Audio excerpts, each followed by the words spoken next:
down here on the left, we have sophomore Josh Bascom. I called him a junior yesterday.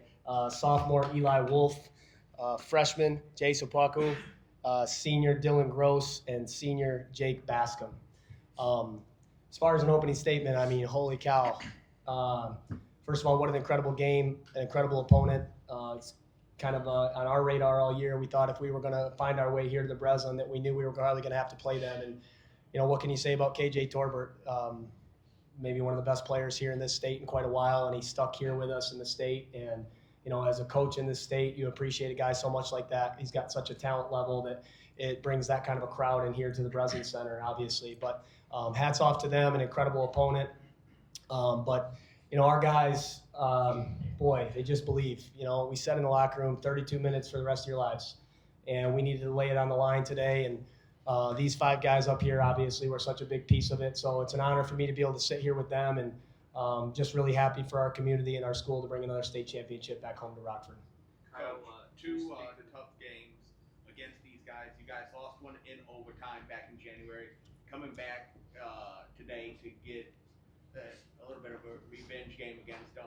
Talk about the preparation that you guys used from that first time seeing them to now. Well, we had a walkthrough in about a closet in the bottom of the Kellogg Center this morning. So when you're trying to prepare for KJ, that doesn't feel very comforting. But we were honored to be able to have that walkthrough. But, you know, we drew from that game a little bit. We talked at halftime. You know, obviously Dill hit a huge 3 right before the half. And, you know, I think there was about 1:14 left. And I looked at our guys. I said, this is a big minute. And I think we went on a 5-0 run to end the half maybe or something like that. And cutting it to 5. And that's what we talked about at halftime when we played them in Kentwood at that showcase. We were down 13 or 14 at half, you know. So, you know, we kind of shrugged it off and said, hey, we're right where we need to be. And we knew if we could get this thing close, these guys have won close games all year. But our schedule, I mean, it's been awesome. I don't think anybody can refute that we played the hardest schedule in the state this year. And when we put that together this spring with these guys and asked them what they wanted to do, that was all they wanted. They wanted every team that we could possibly get. And you know, obviously, in hindsight, it paid some dividends because in every big game, close game, these guys were excellent down the stretch. And, you know, to finish the game off and hold that team to 15 points in the second half on a team that I think we all had some meetings and we would agree we didn't think we were the best defensive team in Rockford history. But to finish a state championship game and hold that team to 15, you could argue that maybe these guys are. Congratulations. For you, any one of the players, can you speak to that last defensive stand in the last 57 seconds? Clearly the plan was to get the ball out of KJ's hands, but I mean, how hard was it to be disciplined for that long? You had to go through 2 timeouts. Just speak to that last 57 seconds. I want to give my staff a lot of credit for that.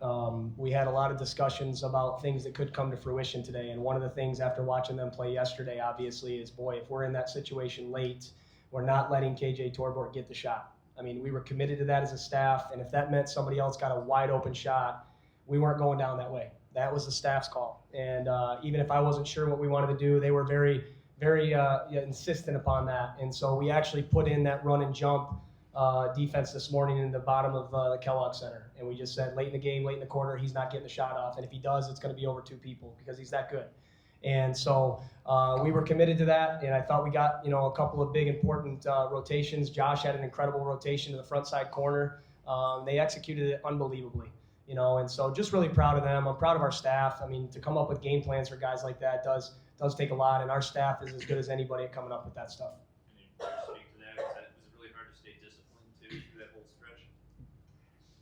I mean, when the staff gets us prepared like all game every season. So we knew this morning when we kind of went over our plan for the game and everything, we just got to trust them, and whatever they say, we just got to go on the court and execute. But I feel like that's just the trust factor, and our trust in this team this year was tremendous, and I feel like that's how we were able to break away from this game and get the win. Josh, congratulations, first of all. Second of all, you talk about trust. I think a lot of trust comes around with experience as well. When you're playing in big games like the round ball at Ferndale, playing Brother Rice, and then you play at Kentwood, you know, on a neutral court again against East Lansing. How much did that prepare you for even a bigger crowd here today? Jake?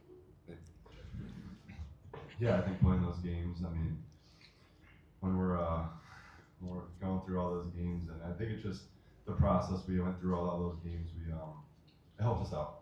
And I think it got us ready for this game and all those games. Sorry. Same thing. But no, I do think the process that went into all the practices prepared us for those games, and it showed out on there tonight. Jake, just how much time would you estimate you guys have worked on those backdoor cuts and just kind of those key plays? Obviously, you had a few assists on that. Josh set up Eli on that last play. Just how much part of that? How much do you practice that? And is it part of your offense? Yeah, that's something we've worked out mainly these playoffs because I mean obviously Eli gets a lot of attention, Dylan gets a lot of attention, so having those backdoor plays in our backhand, it really helped us and helped us out in a lot of big moments in these playoffs.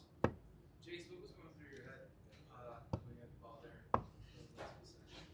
there? So I just knew that we kind of. He was scared his coach was going to get on him if he missed it. Yeah. So at first I looked at Josh and I was setting up my guy to go to the opposite end, to the opposite hoop. And then I saw Josh and he kind of called me over to go just get the ball. And then I saw the clock with like 3-4 seconds left. And I just kind of made the layup to go by 2 scores so that we had an advantage. Eli, Dribbling it out, or? No, not really. He's a scoring guard, man. Eli, I know you've been dealing with a lot of stuff throughout the year. Just how rewarding is this moment for you after all the stuff health-wise you've had to deal with? Yeah, I went through a lot in the start of the year, and the reason why I was playing was to get a state championship. So it felt really good to get at the end and do it with my brothers who helped me through the whole way of it. And just kind of following up on that, I guess can you detail some of the process of the preparation to make sure that you're ready to play for games and kind of dealing with the injury in the playoffs. Just what has it all been like for you? Ignite was huge for me off the court. They had a lot of help. Let me recharge for every game, and I was a little limited in practice, and then I'd stretch before the games and do some hip exercises. I want to say this about Eli because I think it's important to point out. He's a pretty humble kid, and what he did for us this year is absolutely incredible. 2 torn labrums in his hips. He rolled his ankle in the regional semifinal against Saginaw, and he just wouldn't take any time off. Even times where we tried to get him to sit out of practice, he knew that he needed to be in there with his teammates, and he's one of the best guards in the whole state, period. And this year he played incredibly limited, and he's getting ready to have a double hip surgery here in a week and a half, and it's an incredible commitment to his team. He could have stopped this thing halfway early, got the surgery, been back for AAU, and he loves these guys. He loves these guys, and what he did deserves a lot of attention because it was absolutely selfless and incredible, and I know it's going to be a great recovery for him, and next year you're going to see, the shifty, quick, athletic, pull the trigger from the Spartan logo, Eli Wolf back out there. Coach and the players as well. This is your first state championship in basketball since 2003. What did it mean to win for Rockford? Not only that, but also beat East Lansing and East Lansing. Yeah, when I got the job 10 years ago, I had the courage to print a state championship shirt that said 2-0 ? And I was a pretty cocky young guy when I went into that interview, and I thought I needed to be at that place because all of us remember, 2003 and 2012 and Steve Marley and Ryan DeKuyper and Michael Riddell, and those guys are legendary in this state, and so when you get the job in a place like Rockford, you walk in, you see the state championships everywhere. There's a pressure. There's a pressure on these kids, and I said this yesterday. We kind of have been knocking on the door of trying to make a run here in the last couple of years and fell short for one reason or another. And this year, these guys were really determined, and so just incredibly proud. These guys represent their school the right way. I mean, obviously they're great basketball players, but these kids are incredible people. They do things like love my son and babysit my son. And Jake came and let my cat out a couple weeks ago and was cat sitting almost for me. So these guys are some of the greatest kids that this school's ever had, no question about it. And for them to be now in the great part of Rockford basketball history and Rockford athletic history makes me awfully proud. Two-part question for Josh. How is it like to grow up in the Rockford community, knowing that there's certain accomplishments? I know you had a book report over the summer talking about Steve Marley's younger brother, Dan Marley. Did you find out about him? Yeah, What up with growing up in Rockford? Yeah, we just have so much support in Rockford from our parents to our students. Like every single game in the playoff, we had a crazy student section, and we just had to win the state championship for them because they deserved it. And growing up and watching Rockford. Yeah, it was cool to see.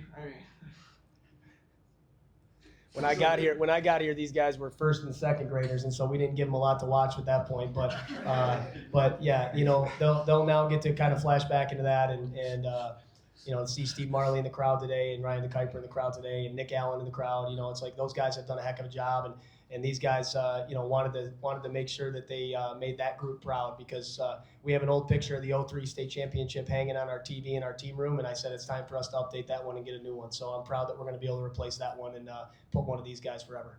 Thank you.